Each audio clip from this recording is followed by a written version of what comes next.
Hi, I'm Nicola Cairncross, and you're listening to the Money Gym podcast, where I interview successful entrepreneurs and investors and ask them if they could go back in time and give their younger selves one big tip about money, what would it be?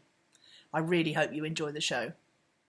Today I'm joined by Dan Norris, whose book The 7-Day Startup had a tremendous impact on me, leading me to start my Facebook ads agency, clicksandleads.com. Dan is an award-winning content marketer and the author of the best-selling business books The 7-Day Startup, Content Machine, Create or Hate, and Operation Brewery. If you haven't read The 7-Day Startup and you're interested in business, go and get a copy of it now. It's amazing. In June 2014, after failing at entrepreneurship for 7 years, he founded WPCurve.com, a worldwide team of WordPress developers providing unlimited small, fixed and support 24/7 for $69 a month. It became profitable in just 23 days and 14 months later had 21 staff, 500 customers and continued to grow at 15 to 20% a month. It was eventually sold to GoDaddy for an undisclosed figure. Dan is a passionate content marketer and has created 600 pieces of content around entrepreneurship, WordPress and online marketing.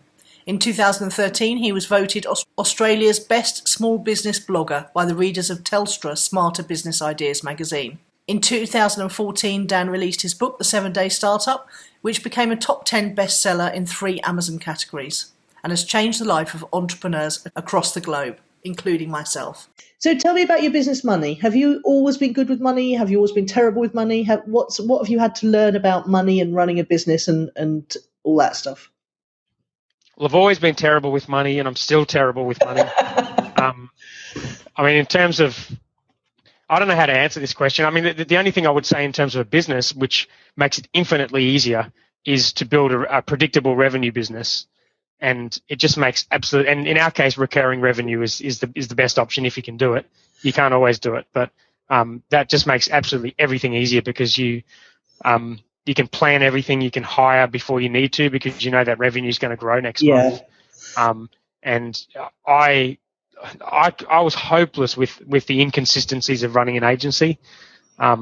But the predictable revenue business is just a totally different animal. So that's probably the number one tip. The number two tip is that I have a spreadsheet that I actually included in the book. It's free up on our site. And it estimates our revenue and our expenses live at any given time. Yeah. And we still manually update that every day. Wow. And the reason I do that is because no matter how up to date your accounts are, it doesn't really give you a clear picture of, what your upcoming expenses are or what your upcoming revenue is, not on a rolling month basis. If you're growing 15% a month, there's a huge difference. If we look at our finances on the 1st of November and the 12th of November, in this particular month, we've grown 10%. We've had 60 signups in 12 days. Wow. And we've employed 3 people. So if I was to look at our accounting system, it'd be a totally different metric than looking at our little spreadsheet that just simply estimates what it looks like when we grow 10%, how many staff we need, what our expenses look like.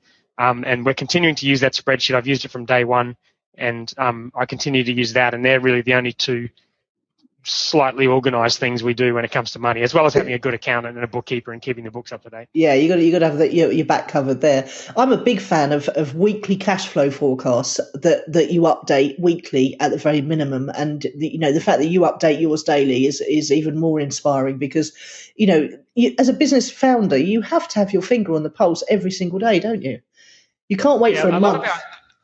Yeah, well, that's true, and a lot of our assumptions and our decisions come from our revenue. So, for example, the amount it costs us to service customers comes directly from how many customers we've got, which directly translates in how many staff we need to manage those customers. So every X amount of customers sign up, we need to hire a new staff member, and then every time we hire a new staff member, that increases our cost by a certain amount, and we need to grow by a certain amount. So.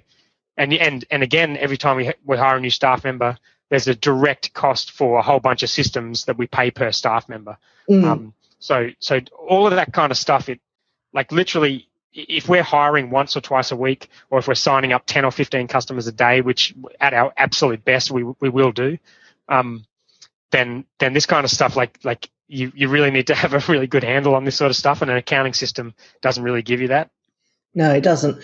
And are you still largely a virtual company, or do you have proper offices and grown-up desks and things now? No, well, me and Alex work out of co-working spaces. So I'm in a Okay. co-working space in Varsity Lakes on the Gold Coast in Australia. He works out of WeWork in San Francisco. So we're up to, I think, 25 people now, and all of those guys are remote. That's including me and Alex, but other than me and Alex, they're all remote. Some of them work from home, some of them work from coffee shops, some of them work from co-working spaces. Yeah, I don't think we're going to be anything more than remote unless we need to be. We want to employ someone in each of the 3 time zone as like a project manager. And so it'll be someone like me or someone like Alex to replace ourselves. And if for whatever reason it makes sense for those guys to work in our offices, we might do it that way. But other than that, we don't have any plans to kind of open an office anywhere. Well, that's brilliant too, isn't it, for anyone listening? Because it means that you can grow a infinitely scalable company and keep it remote and to suit your lifestyle, which is very cool.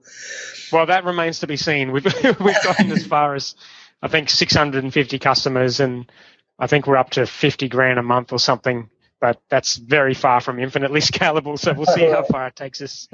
Okay. And what else? What about your personal money? Do you invest in anything else apart from your business? Do you have time to even think about that, or have you got any aspirations to invest in anything else in the future? I'm hopeless with my personal money. I've bought real estate before and lost money on it. I'm hopeless at saving. So I'm trying to work all of that out at the moment. I've got a bunch of different businesses, so I think I might put a bit of money into my business. We'll probably buy some sort of real estate if we can figure out how. And that's probably about it. I don't think anything else I'm too excited about in terms of investing personal money. You've been listening to Nicola Cairncross on the Money Gym podcast. If you'd like to find out more about the Money Gym and how we can help you become more financially intelligent, just come on over to themoneygym.com. We'll see you over there.